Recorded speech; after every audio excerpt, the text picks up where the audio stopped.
السلام عليكم ورحمة الله وبركاته. الحمد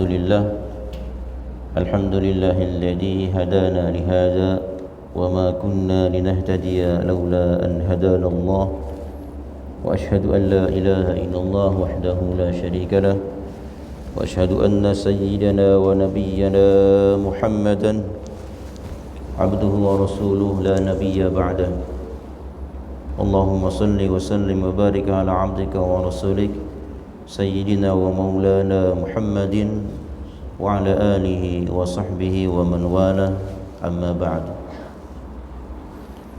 فقد قال الله تعالى في القرآن الكريم وهو أصدق القائلين: أعوذ بالله من الشيطان الرجيم، وما كان المؤمنون لينفروا كافة فلولا نفر من كل فرقة منهم طائفة ليتفقهوا في الدين ولينذروا قومهم إذا رجعوا إليهم لعلهم يحذرون.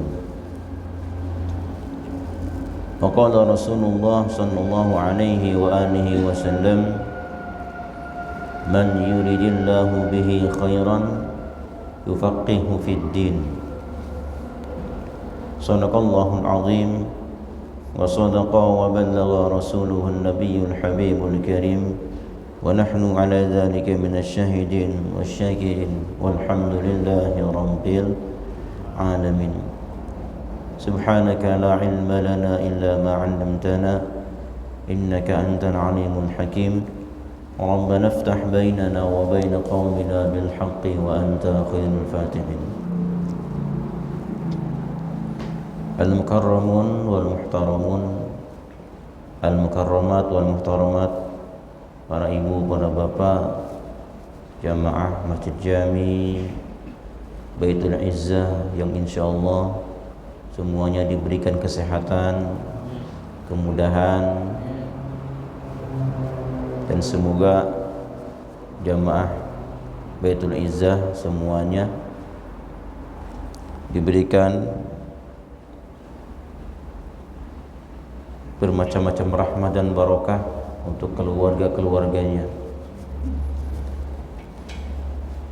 Jamaah rahimakumullah, pagi hari ini kita akan mengkaji tentang usul fikih. Usul fikih yang berkaitan dengan pahala ibadah kita. Semakin banyak rintangan, semakin banyak jumlah ibadahnya, maka semakin banyak pula pahalanya. Rasulullah sallallahu alaihi wasallam pernah berkata kepada Aisyah radhiyallahu anha, kata baginda Nabi, ajruki ala qadri nasabik, bahwa pahala ibadahmu itu tergantung dari kadar, ukuran, rintangan dan jumlahnya. Semakin berat rintangannya, semakin banyak ibadahnya, maka itu lebih besar juga pahalanya. Dari hadis ini, para usul fikih, para usuliyin membuat satu kaidah yang berbunyi, maka kana aktsaru fi'lan kana aktsaru fadlan. Setiap yang memang banyak rintangan dan juga jumlahnya, maka itu lebih besar pula pahalanya. Kalau kita datang ke masjid dalam keadaan sehat walafiat, tidak panas, tidak hujan, maka pahala ini cuma dapat satu. Beda kalau kita datang ke masjid dengan rintangan yang banyak, di antaranya hujan atau panas atau sedang sakit, maka pahalanya pun lebih banyak pula ketika kita terhalang dengan berbagai macam masalah.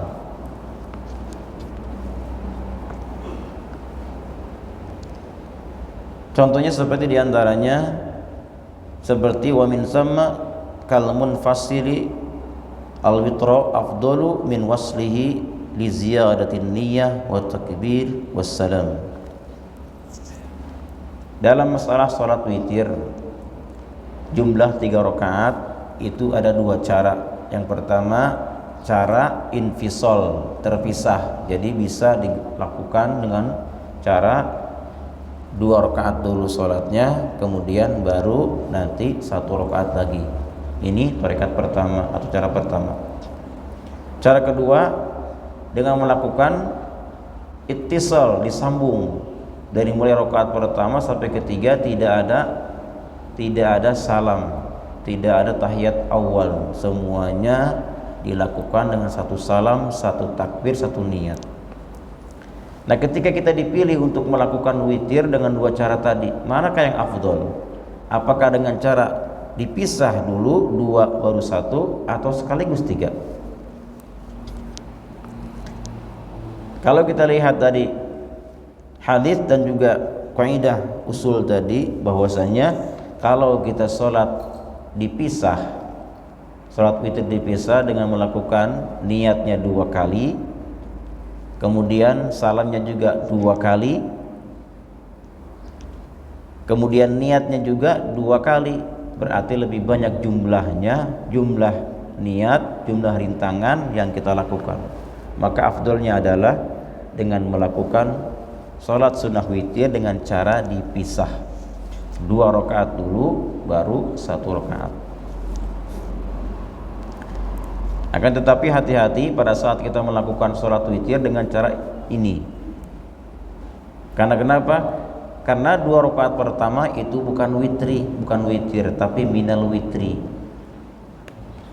Jangan sampai kita niat begini, usolli sunnatal witri rakaataini. Salah. Ini bukan witir, tapi minal witri.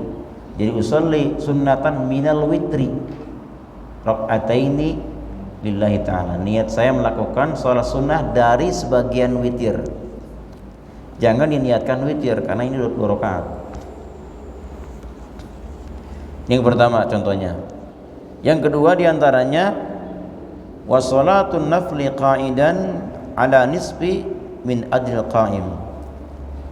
Sholat sunnah boleh dilakukan dengan cara duduk, tidak mesti berdiri. Jadi kalau kita sholat sunnah, sunnah tahiyat masjid, sunnah duha, qobliyah, ba'diyah, tahajud, itu boleh dilakukan dengan cara duduk, tidak mesti berdiri. Kalau kita lihat orang ini masih segar, masih sehat, apakah boleh? Boleh. Orang yang sehat, tidak ada rintangan apapun, boleh melakukan sholat sunnah dengan cara duduk. Akan tetapi kalau kita lihat sholat berdiri dengan sholat duduk, kira-kira lebih berat mana tantangannya? Tentu lebih berat sholat berdiri. Maka pahalanya sholat berdiri bagi yang tidak ada uzur dengan sholat sunnah duduk itu sebagian. Yang berdiri 1 full pahalanya, kalau yang duduk setengahnya, kalau memang tidak ada uzur sama sekali. Tapi jika dia lagi sakit, ya, lagi sakit kakinya mungkin atau pinggangnya sehingga tidak bisa untuk berdiri, maka pahalanya tetap 1 full, tidak berkurang sedikit pun. Atau bandingannya orang yang sholat duduk dengan orang yang sholatnya terbaring dalam keadaan sehat, tapi sunnah ini ya, bukan fardu. Karena fardu tidak boleh sholat fardu dilakukan dengan cara duduk. Kalau kita masih mampu tidak boleh. Termasuk diantaranya sholat fardu jenazah. Ini bukan sunnah tapi fardu kifayah. Maka kita tidak boleh dalam keadaan sehat masih mampu kita sholat jenazah tapi dalam keadaan duduk, tidak boleh. Kalau tidak mampu baru dibolehkan. Termasuk diantaranya para khatib-khatib, tidak boleh mereka melakukan khutbah dalam keadaan duduk, harus berdiri. Kecuali khatibnya tidak bisa berdiri, baru boleh duduk. Nah, ketika ada orang sholat duduk dengan sholat yang terbaring dalam keadaan sehat, maka pahala yang terbaring setengah dari pahala yang duduk. Jadi paling utama adalah berdiri, kemudian yang kedua duduk, baru nanti berikutnya adalah terbaring.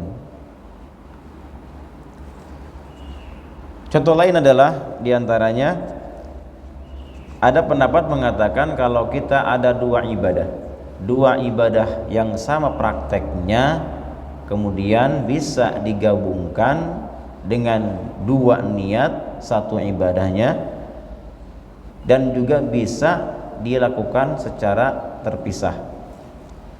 Seperti misalnya mandi, kita punya kewajiban satu mandi junub, yang kedua mandi sunnah seperti hari Jumat. Ada dua tuntutan. Yang pertama misalnya kita sudah hubungan dengan istri kita, jadi mandi junub. Yang kedua mandi sunnah Jumat. Dan ketika dia melakukan satu praktek saja dengan dua niat saya menghilangkan hadas besar misalnya dalam hatinya, dan juga niat mandi di hari Jumat, maka cara ini boleh dilakukan. Tapi dia dengan cara ini cuma satu praktek saja, yaitu mandinya sekali. Beda dengan yang dua niat. Pertama niat hadas besar, mandi lagi yang kedua dengan niat mandi Jumat, maka ini lebih banyak rintangannya, jumlahnya juga lebih banyak, maka ini lebih utama daripada sholat yang digabungkan tadi. Contoh lain diantaranya ada orang masuk masjid, ada dua tuntutan buat dia. Yang pertama sholat sunnah tahiyat masjid, yang kedua sholat sunnah qobliyah fardu. Satu pendapat mengatakan kalau kita masuk masjid kemudian sholat sunnah qobliyah tanpa berniat tahiyat masjid, maka tahiyat masjid masuk ke dalam qobliyah.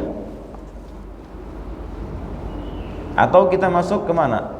Kita masuk masjid kemudian kita sholat ihram atau apa saja, maka si tahiyat masjid ini akan masuk ke dalam sholat apapun. Ini pendapat pertama. Yang kedua, tetap jalankan tahiyat masjid, niatnya beda. Kemudian yang satunya lagi qobliyahnya juga beda. Nah, kalau kita memilih keduanya, mana yang lebih banyak pahalanya kira-kira? Tentu yang banyak niatnya, banyak salamnya, banyak takbirnya. Jadi baiknya adalah tahiyat dulu baru qobliyahnya.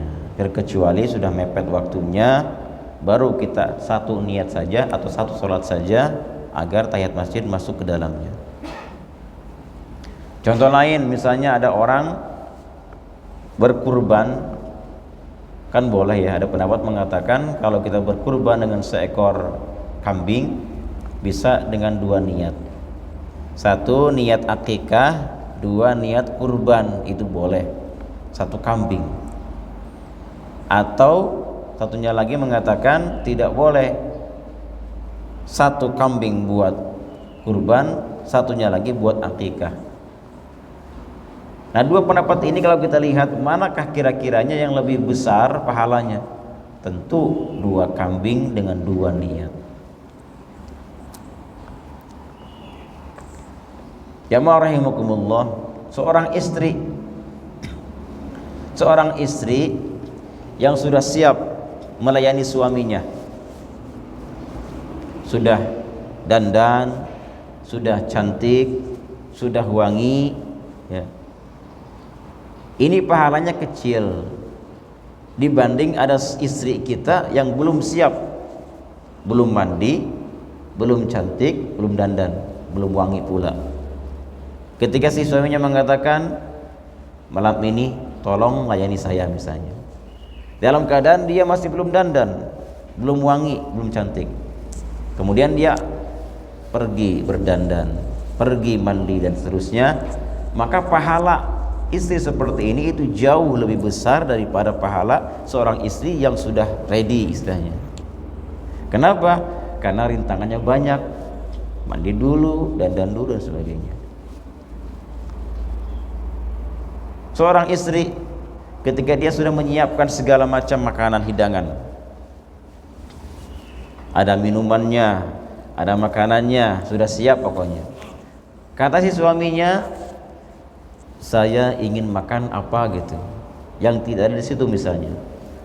Maka pahala istri ini ketika dia disebutkan permintaan suaminya itu jauh lebih besar pahalanya daripada yang sudah ada di situ. Kenapa? Karena ada rintangan baru untuknya.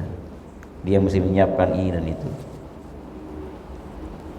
Jadi semua ibadah-ibadah kita rata-rata ya, ketika banyak rintangannya, banyak jumlahnya, itu jauh lebih besar daripada yang tidak ada rintangan, tidak ada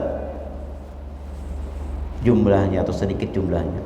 Tetapi jamaah sekalian, tidak semua yang jumlahnya banyak itu lebih baik daripada yang sedikit. Tidak semuanya. Jadi kaidah ini tidak berlaku untuk semuanya. Ada beberapa bagian yang tidak termasuk di antaranya. Contoh pertama, orang musafir dibolehkan baginya melakukan qashar dan tam. Qashar 2 rakaat, kalau tam 4 rakaat. Betul? Halo, betul? Betul kan? Dibolehkan bagi dia. Nah, kalau kita lihat kaidah tadi kan, semakin banyak jumlahnya maka pahalanya pun lebih banyak lagi. Tetapi untuk masalah qashar ini beda.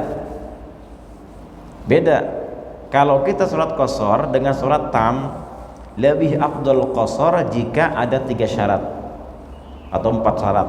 Yang pertama, apabila dia seorang pemimpin. Seorang pemimpin ketika dia bawa jamaahnya, nah baiknya bagi seorang pemimpin ini dia melakukan qashar, bukan tam. Ayo jamaah, hari ini kita akan sholat qashar misalnya. Dia mimpin soalnya. Kenapa demikian? Untuk diikuti oleh jamaahnya. Oh ternyata ada ya sholat qashar itu. Ini pertama, ketika dia pemimpin. Yang kedua, ada orang kadang-kadang tidak suka dengan qashar. Dia merasa ibadahnya nggak sempurna. Masa sih 4 jadi 2? Apakah sah? Apakah dia banyak hal-hal yang tidak dia inginkan gitu ketika dia mengqashar? Maka afdolnya bagi orang ini adalah mengqashar. Qashar lebih afdol daripada tam. Yang ketiga, ada orang ragu tentang bolehnya mengqashar. Dan ini saya sering alami.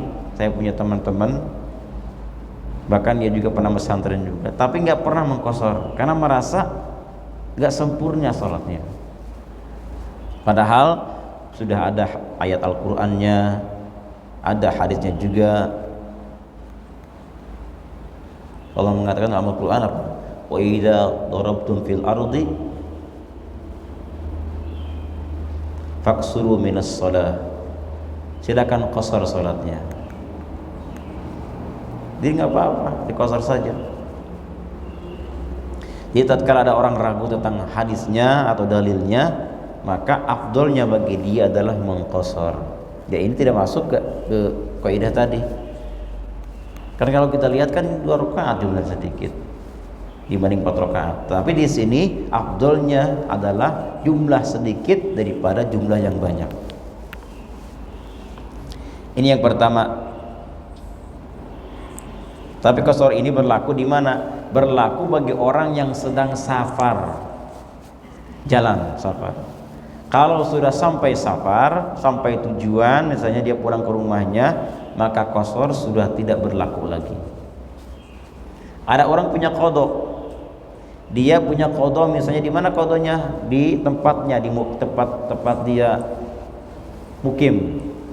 Dia punya kewajiban sholat zuhur misalnya. Kemudian dia mau mengqadha ketika safar. Di dalam safar dia mau mengqadha, maka si sholat zuhur tadi yang dia tinggalkan di tempat dia, di tempat mukim dia, tidak berlaku di safar. Harus di tengah-tengah safar, tidak boleh di luar safar. Atau ada orang yang sedang safar, kemudian dia boleh mengqashar sholatnya. Tapi ketika dia mau mengqashar ternyata sudah sampai di tujuan rumahnya, ini pun sama, tidak boleh diqashar, tetap ditamkan, sempurnakan 4 rakaat. Jadi kalau masih di dalam safar masih berlaku qashar. Beda kalau kita sampai tujuan safar kita, ini lain lagi ceritanya. Kalau kita mau ke daerah mana, misalnya ke daerah Jawa atau daerah Mekah misalnya, datang ke sana selama 4 hari masih berlaku qashar. Jama' qashar berlaku.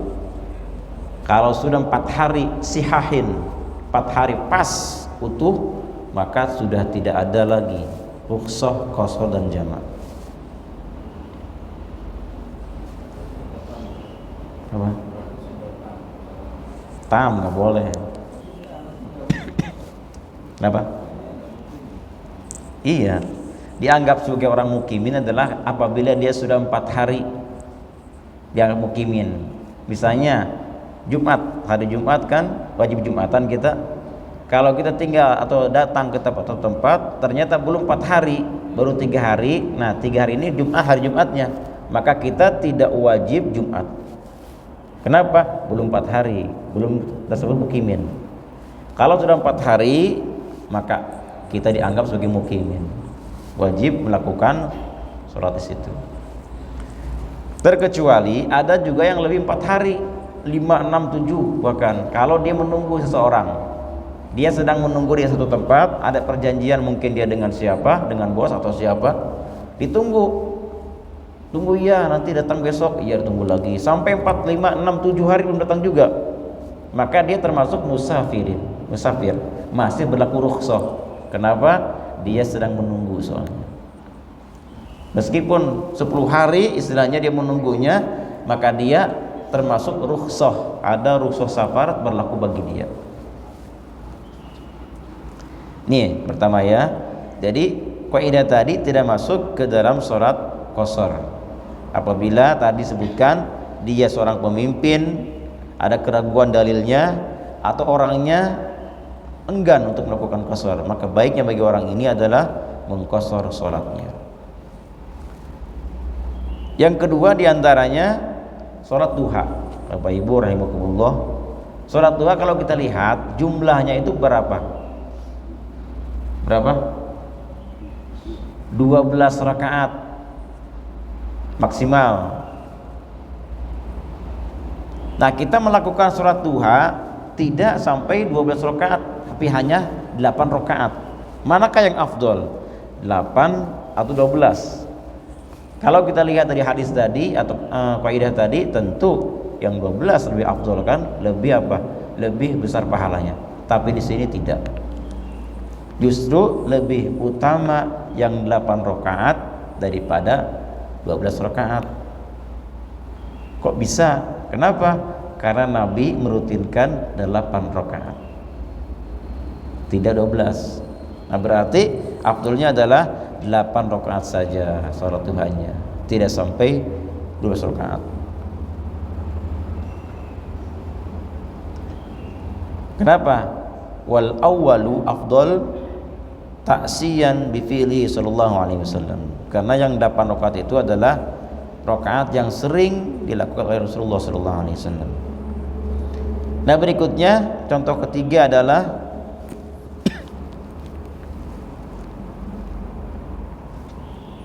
sholat witir.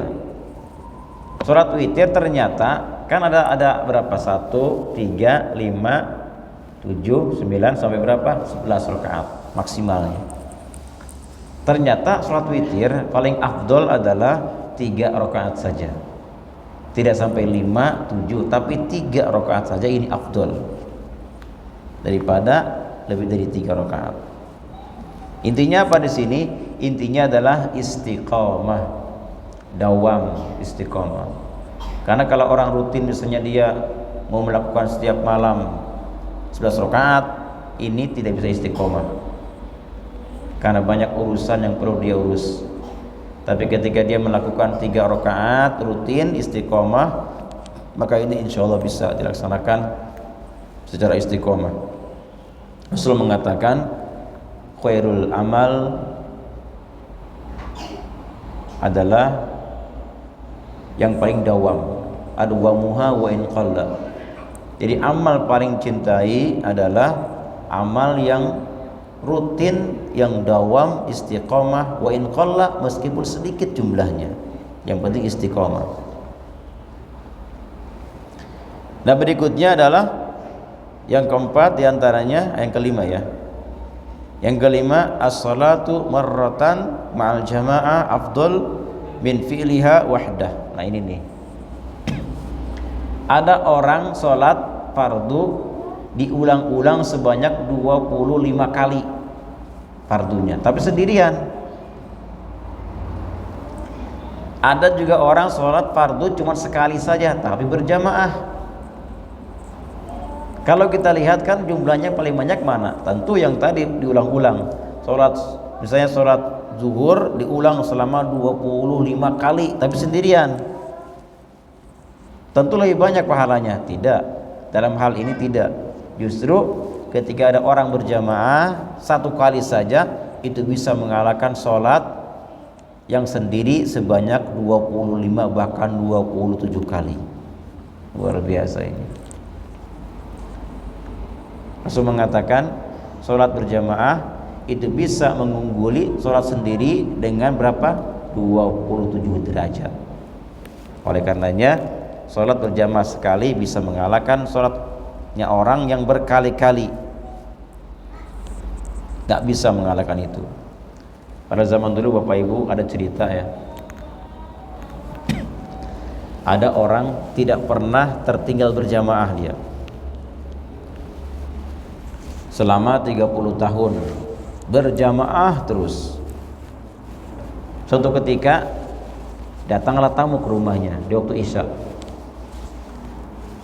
Datang ke rumahnya karena ini sahabat dekatnya dulu, kalau bahasa sekarang bestie ya, bestinya. Saking dekatnya nih sehingga dia lupa itu waktu sholat, ngobrol terus ngobrol. Akhirnya pulang tamunya. Begitu pulang tamunya, dia baru ngeh, innalillah, ya Allah, ini Isya sudah lewat ya. Akhirnya dia tertinggal berjamaah. Maka di malam itu dia cari mana masjid yang kira-kiranya ada berjamaah. Dari masjid ini ke sana dikelilingi semua masjid, dan ternyata semua masjid tertutup, sudah dikunci rapat. Maka akhirnya orang ini pun merasa rugi. 30 tahun berjamaah gak pernah tinggal, hari ini malam ini dia tertinggal berjamaah Isya. Nah, untuk menambal kerugian dia, akhirnya dia sholat Isya sebanyak 27 kali. Bayangin coba, kan capek ya, capek nggak? Tarawih aja kita udah ngos-ngosan, 2 rakaat itu, ini 4 rakaat Isya, 4 rakaat sebanyak 27 kali. Saking capeknya tidurlah dia, lelap tidur, habis sholat tidur dan mimpi. Ternyata Allah kasih gambaran di sini bagaimana orang 27 kali sendiri dengan berjamaah. Dalam mimpinya apa? Dia lihat ada malaikat turun dari langit, terus dia berada di pasukan berkuda, dan kuda dia paling besar, paling kuat, paling sehat, paling hebat pokoknya. Tapi aneh, teman-temannya di depan dia kudanya kecil-kecil, tapi kok aneh kudanya dia nggak bisa mengejar. Dia pukul perutnya, tapi nggak bisa mengejar ini kuda yang sehat ini. Kenapa ini? Dan ini kuda tadi, pasukan berkuda ini, dia mendatangi malaikat tadi. Yang satu ditanya begini, terus tinggal dia lah terakhir nih ditanya. Selesai ditanya, dia tanya malaikatnya, kenapa kuda aku yang sehat dan segar ini kok tidak bisa mengejar mereka? Kata malaikat, karena kamu sholatnya sendirian kan. Meskipun kamu khusyuk sholatnya, nah ini kuda, jadi kudanya ibaratnya kalau kita khusyuk sholatnya, itu bagus kudanya, besar, gemuk, sehat, itu khusyuk. Tetapi tetap kekhusyuanmu itu ketika sendirian, langkahnya tidak bisa mengejar langkahnya orang-orang yang berjamaah. Bangun dari tidurnya, dia menyesal, la ilaha illallah, rugi saya ini, rugi, gak berjamaah sekali. Pernah juga terjadi seorang sahabat Nabi bernama Umar bin Khattab. Di waktu asar beliau punya kebun kurma yang bagus buahnya, yang subur tanamannya, sehingga saking hebatnya kebun kurma Umar bin Khattab, dia pun terlena dengan keindahan subur si pohon kurmanya, hingga akhirnya asar pun lewat nih. Begitu dia sadar, ya Allah, ini sudah asar ya, ternyata jamaah udah keluar dari masjid. Apa kata Umar bin Khattab?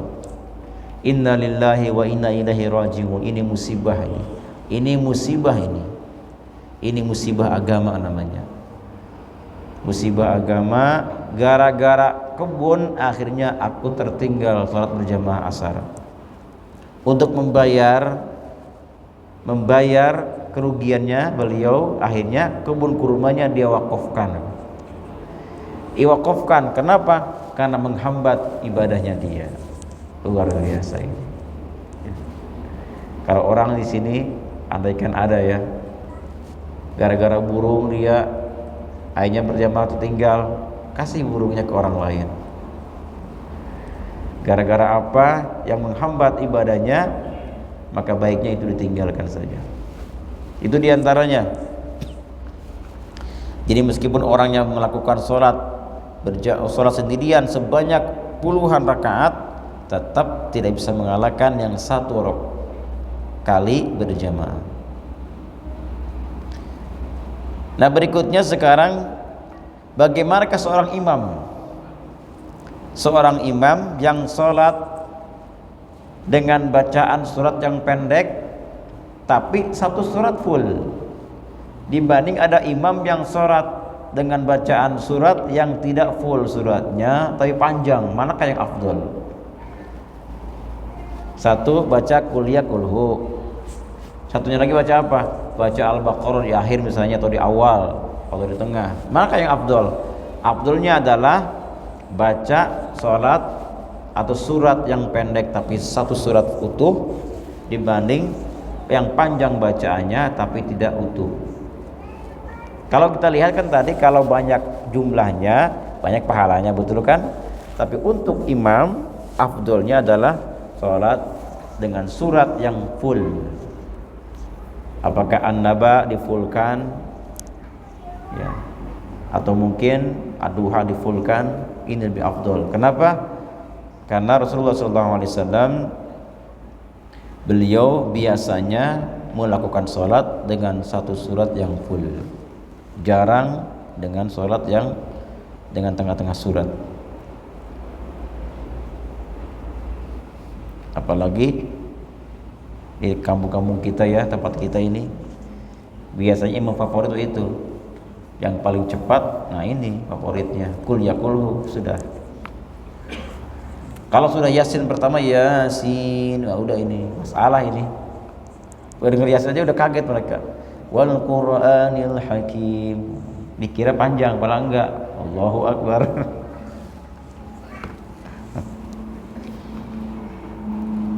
Kalau kita lihat keabdulannya begitu. Tapi kalau kita mengejar sunnah ya, kan sunnah kalau kita sholat baca surat sunnah, meskipun itu sholatnya sholat qobliyah, ba'diyah, bukan fardu, tetap ada suratnya, Fatihah apa kemudian. Nah, kalau kita ingin mengejar sunnahnya tapi kita buru-buru sekali, buru-buru ditunggu nih, tapi ingin mengejar pahala sunnahnya, maka habis membaca Fatihah waladdallin amin, cukup baca bismillah saja. Bismillahirrahmanirrahim, Allahu Akbar, dapat pahala sunnah. Tapi jangan setengah, bismillah Allahu Akbar, nggak bisa ini. Emang mau makan apa? Kalau kita mau makan atau mau jalan, mau tidur, sedikitnya bismillah. Jadi kalau baca Quran, fullkan bismillahirrahmanirrahim. Kalau zaman dulu Nabi SAW beliau ketika belum ada ayat Al-Quran yang menganjurkan baca bismillah full, beliau selalu membaca bismika Allahumma. Sebelum ada perintah baca basmalah, baginda Rasulullah selalu membaca bismika Allahumma, bismika Allahumma. Entah menulis surat atau melakukan suatu perbuatan yang baik, pasti bismika Allahumma. Sampai ada perintah dari Allah Ta'ala untuk membaca basmalah. Bahwasanya setiap perkara yang baik tidak diawali dengan membaca basmalah, maka dia tidak ada keberkahan dalam hal tersebut. Akhirnya Nabi pun baca basmalah, tapi nggak ada sambungannya, bismillah saja, bismillah, bismillah, belum ada sambungan Rahman Rahim. Sampai kapan? Sampai ada sahabat Nabi berdoa. Apa doanya? Ya Rahman, Ya Rahim, Ya Malik, Ya Quddus. Kata sahabat yang lainnya, ini orang kok berdoanya banyak amat Tuhannya. Ada Tuhan Rahman, Tuhan Rahim, Tuhan Malik, Tuhan Kudus. Apakah ini enggak syirik? Gitu kan. Laporlah ke Nabi, ya Rasulullah, ada sahabatmu, dia berdoanya dengan banyak nama-nama disebut sama dia. Ada Rahman, ada Rahim, dan seterusnya. Lalu datanglah wahyu.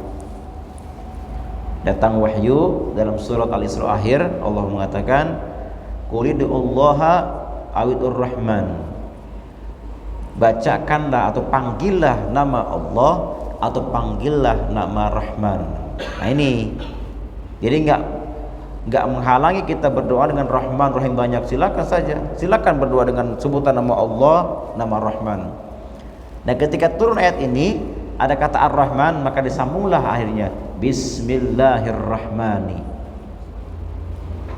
Enggak ada sambungan lagi, Bismillahirrahmani. Terus berjalan sampai turun surat An-Naml. Ketika Nabi Sulaiman mengirim surat ke Ratu Bilqis. Dalam suratnya apa? Innahu min Sulaiman wa innahu bismillahirrahmanirrahim. Baru sempurna utuh baca basmalah, bismillahirrahmanirrahim. Jadi kalau kita baca Quran tidak boleh sepotong, harus utuh. Beda kalau kita lagi melakukan adat-adat kebiasaan kita atau belum masuk ibadah, masih boleh baca bismillah minimalnya. Ya, jadi kalau kita baca surat yang pendek-pendek itu lebih afdol dibanding orang baca ayat panjang tapi enggak full gitu satu suratnya. Makanya dibedakan, kalau kita surat maghrib pendek-pendek suratnya, dari mulai Al-Hakumut Takasur sampai An-Nas. Kalau rakaat pertama surat At-Takasur, maka rakaat pertama surat Al-Asr. Jika rakaat pertamanya Alam Tara, yang keduanya adalah Quraisy. Pasangannya ini, pasangannya. Jika rakaat pertamanya surat Ar-Ra'aita, maka yang kedua Inna A'thaina. Pasangannya. Jika rakaat pertama kuliah, rakaat keduanya kulhu. Terus yang terakhir, jika pertama Al-Falaq, tentu yang kedua An-Nas. Ini maghrib. Maghrib di situ. Kalau Isya di mana Isya? Isya dari mulai surat apa? Surat Al-Lail. Al-Lail. Kalau kita atau Asy-Syams, kalau kita sholat pertama suratnya adalah surat Al-Lail, maka rakaat keduanya Ad-Duha. Atau jika Ad-Duha pertama, keduanya Alam-Nashrah. Atau jika pertamanya surat Iqra Al-Alaq, yang kedua adalah Inna Anzalna. Pasangannya. Terus kemudian kalau kita awalnya surat Lam Yakun, yang kedua adalah Idza Zulzilat. Terus yang berikutnya jika awalnya Al-Adiyat, yang kedua adalah Al-Qari'ah. Ini pasangannya.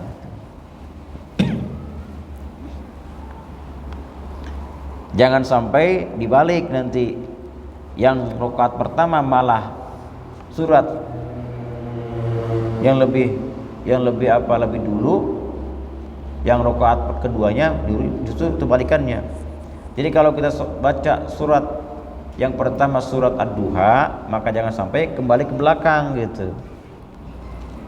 Nggak tertib, harus tertib. Sunnah ini hukumnya. Saking tertibnya kalau kita baca An-Nas rakaat pertama, keduanya apa? Al-Baqarah, kan tertib. Minal jinnati wan nas. Rakaat pertama nih. Nah, rakaat keduanya apa? Enggak boleh ke Al-Falaq, kan enggak tertib. Maka ke Al-Baqarah lagi, ulang. Kan tertib. Sunnah tertib.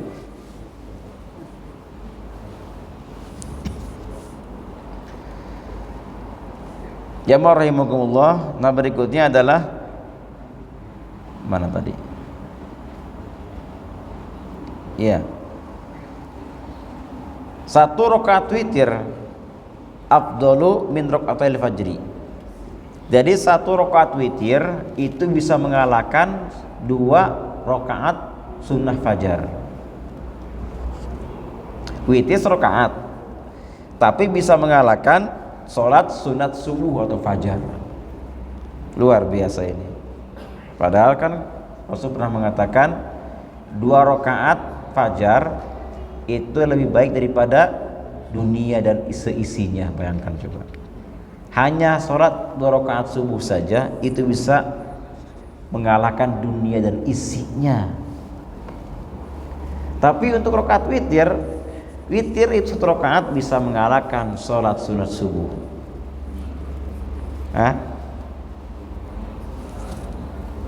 Kenapa? Apa?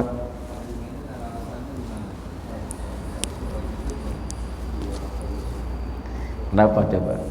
Kenapa witir 1 rakaat kau bisa mengalahkan 2 rakaat subuh? Tapi ini alal jadid, menurut pendapat jadid.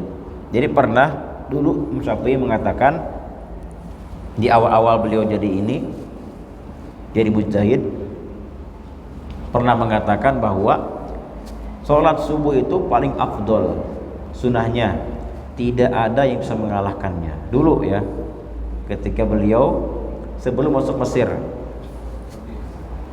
Qaul Qadim namanya.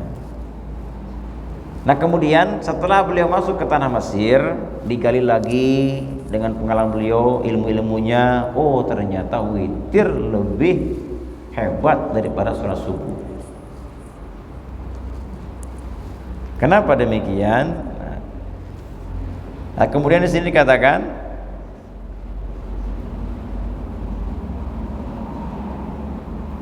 mana tadi? Ini bahkan dari tahajud katanya. Tuh. Kenapa? Wala'ala sababu insihabu hukmiha ala ma qablaha. Karena di witir ini adalah insihabu hukmiha ala ma qablaha. Jadi semua ibadah-ibadah itu ditutup dengan witir. Semua ibadah ditutup dengan witir. Rasul mengatakan dalam hadisnya apa katanya? Bahwa innamal a'mal bi khawatimiha. Jadi semua amal perbuatan dihitung khawatimnya, khatimahnya, ujungnya, tunggu. Ada orang dari awal dia iman kepada Allah, soleh, wafatnya husnul khatimah, jelek ini. Kan akhirnya dia lihat. Ada orang di awalnya dia kafir, bahkan berdosa sama Allah Ta'ala, tapi di akhirnya apa? Husnul khatimah, bagus ini. Nah di sini kenapa witir dianggap bagus? Karena dia khawatimnya. Puncak dari ibadah kita adalah witir itu. Jadi semua ibadah kita tutuplah dengan witir. Makanya kalah. Bahkan tahajud pun kalah dengan witir. Ada orang tidak tahajud dia besok isya dia witir aja, tidur bangun subuh lagi, nggak pernah tahajud. Bisa mengalahkan ini witir ini dengan tahajud. Kenapa? Karena dia khawatirnya.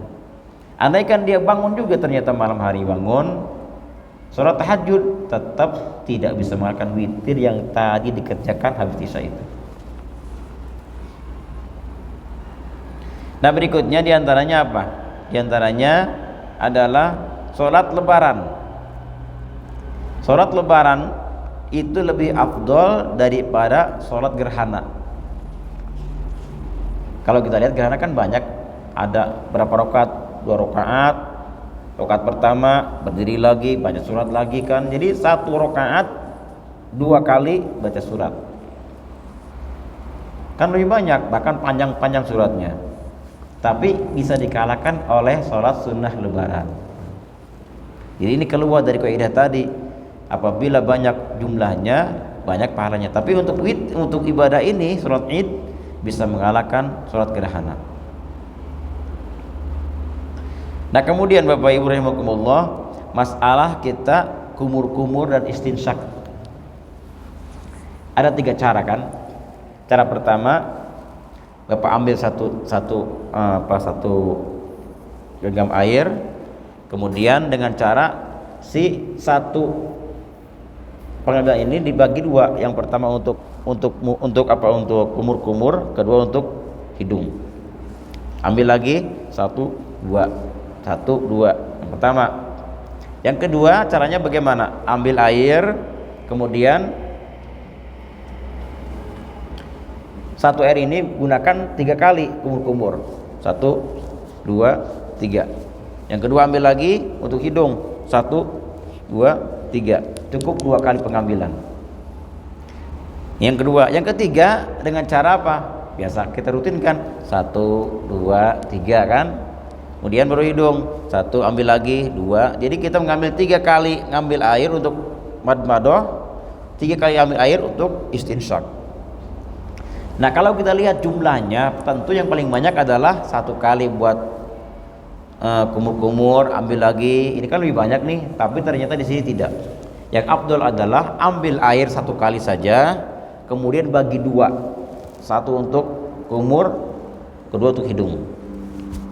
Atau ambil 1 kali tapi gunakan 3 kali berkumur. 1 2 3. Ambil lagi untuk hidung 3 kali. 1 2 3 tanpa mengambil lagi. Ini lebih afdal begitu. Ya, kenapa begitu? Ya, itu menghemat air namanya. Itu maksudnya. Ini afdal, ini seperti itu.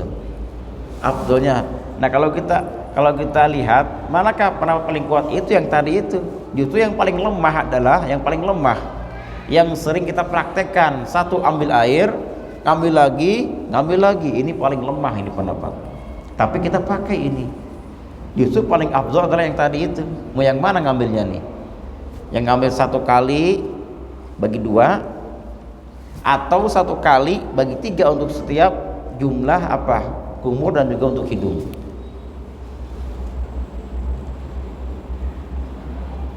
Ini masih panjang ini.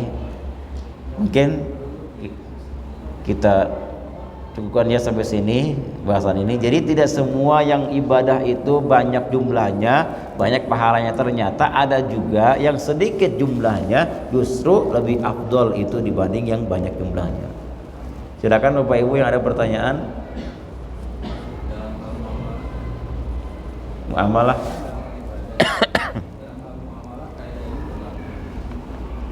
Contohnya apa? Di sini nggak ada muamalah, nggak ada. Kalau haji umroh ada sini. Di sini nggak ada muamalah. Di sini dikatakan tentang haji ya. Haji, berhaji dan berwukuf ya. Manakah lebih afdol? Apakah kita jalan kaki atau naik kendaraan? Kita menuju wukuf nih. Apakah afdolnya kita naik kendaraan atau jalan kaki? Pasti dikatakan jalan kaki kan, banyak pahalanya, 1 langkah, 2 langkah terus. Tetapi ternyata tidak. Afdol naik kendaraan ternyata, naik kuda atau naik onta atau naik motor atau naik mobil. Kenapa? Baginda Rasulullah pun ternyata rakiban, naik. Ini contohnya. Meskipun banyak langkah tapi Nabi melakukan rakiban, beliau menaiki kendaraan. Maka afdolnya adalah naik kendaraan. Nah,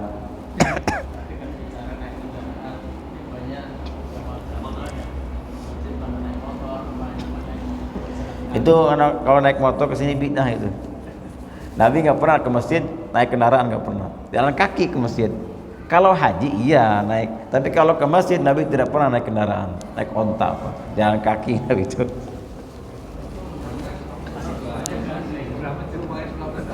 Kenapa? Iya, Nabi itu begitu. Untuk bagian ini nggak pernah naik kendaraan. Kenapa? Kalau kita haji naik kendaraan karena masyarakatnya lebih banyak lagi. Jadi kita jaga stamina kita, jaga tubuh kita. Ya. Ini berlaku di nikah nggak?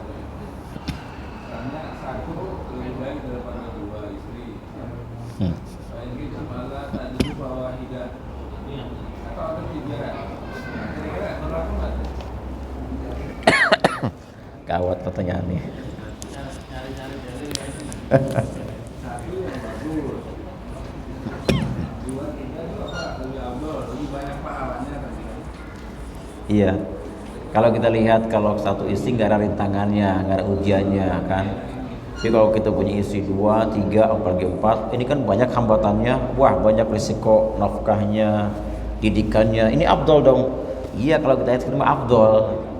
Afdol ke situ melihatnya, tapi lihat lagi nanti kan. Allah mengatakan dalam Al-Qur'an apa? Fankihu ma thaba lakum minan nisa. Maka nikahilah istri-istri kalian masna 2, sulasa 3, rubah 4. Tapi kalau kita nggak lanjutkan ayat ini pasti pernah nikah banyak itu. Apa? Wa in khiftum alla ta'dilu fawahidatan. Jika tidak mampu, khiftum, takut. Nah ini ada rasa khawatir, rasa takut. Jika ada rasa khawatir, rasa takut, maka baiknya jangan disambung, cukup satu saja. Tapi kalau nggak ada khiftum, nggak ada rasa takut, cemas, bismillah. Rasul mengatakan wa in khiftum, jika ada rasa kekhawatiran, rasa takut, lebih baik jangan dilanjut, satu aja cukup. Kalau sudah siap, bismillah.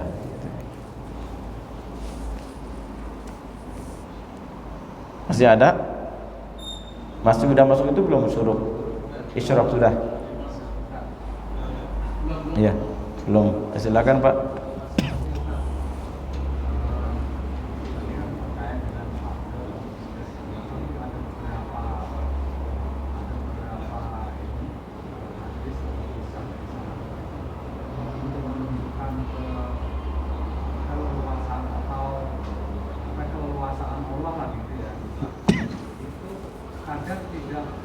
tidak mengambil yang sebelumnya tadi diceritakan bahwa pada saat wukuf gitu ya, maka pada saat tawaf itu kan berjalan tuh lebih baik ya Ustaz. Tapi Rasulullah malah naik onta, jadi menunjukkan bahwa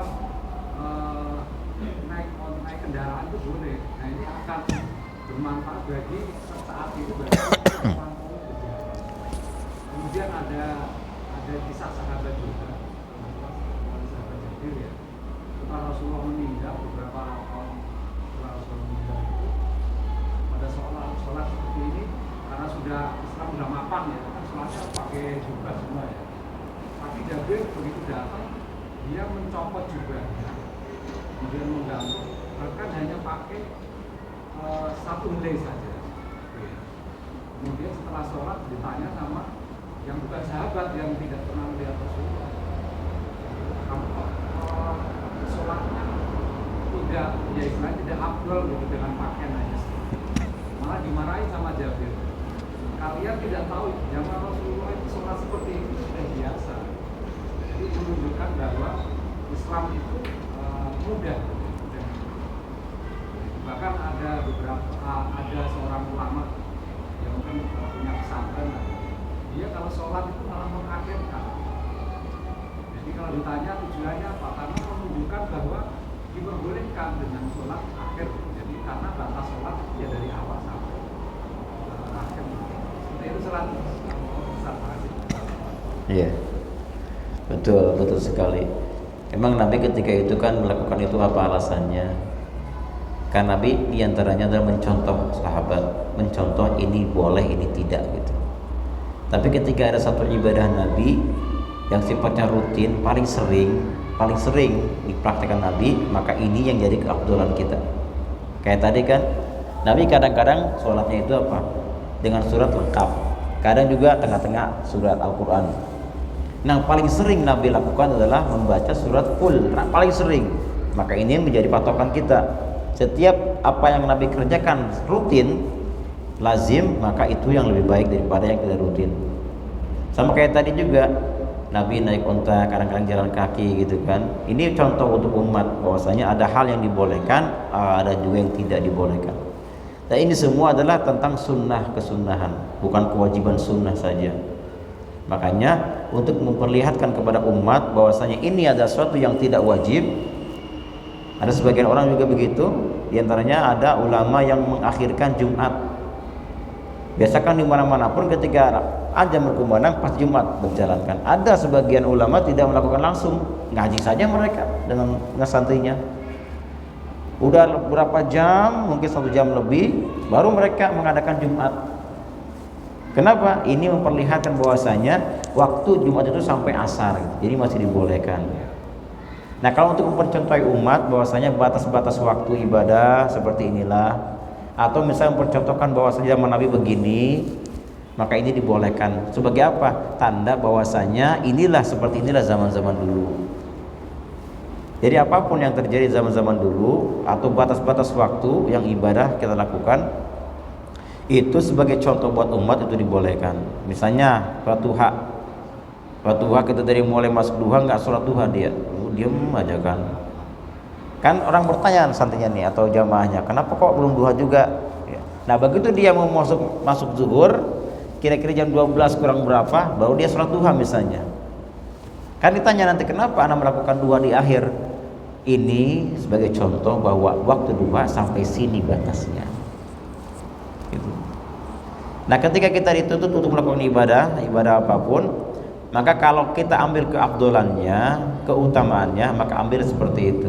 Bagaimana yang diajarkan Nabi, itulah yang kita ambil. Tapi kalau kita tidak ambil itu pun, itu tidak menghalangi ibadah kita. Boleh-boleh saja orang kesini naik motor boleh, yang kaki juga boleh, atau digendong juga boleh, digendong kesini ke masjid.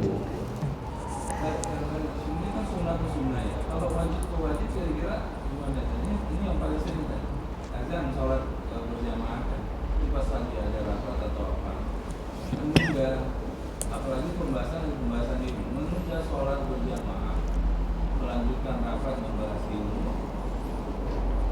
Nah, lebih baik ini kadang-kadang diambil menunda sholat jamaah dan menunda sholat wajibnya. Tepat nggak kira-kira ini, dan kira-kira ada dalilnya nggak? Jadi sholat wajib ditunda dulu dengan sesuatu yang wajib lagi. Pembahasan ilmu, pembahasan umat dengan alasan itu. Jadi ketika masuk waktu sholat ada 2 kewajiban buat kita, 2 kewajiban. Azan berkumandang atau masuk waktu, 2 kewajiban. Yang pertama al-fi'lu, kerjakan sholatnya langsung begitu azan tutup dulu rapatnya, kita lanjutkan lagi. 1. Yang kedua, kalau nggak bisa begitu karena mungkin tanggung juga, kalau ditutup nanti bubar lagi nih, akhirnya ditunda. Tapi dengan yang kedua, kalau kita tidak fi'lu, kedua al-azmu, azam. Ayo kita azam sekarang bahwasanya kita akan melakukan sholat fardu ini pada waktunya. Kalau 2 hal ini kita lakukan, yang pertama langsung dikerjakan atau ditunda, tapi dengan niat azam, ada azam dalam hati. Nanti saya akan kerjakan pokoknya ini berjamaah. Maka 2 hal ini bisa menghilangkan dosa sholat fardu. Tapi kalau nggak ada fi'lu, nggak ada azmu, dosa lah kita, dosa nanti. Ini yang fardu. Tapi kalau yang sunnah kayak sekarang nih kan, sunnah nih kita mengejar sholat isyraq sunnah, kemudian ada kajian wajib misalnya, habis sholat habis datang mas isyraq, kita tinggalkan kajian sholat isyraq. Ini tidak sesuai. Kenapa? Ini kajian wajib, ini sunnah.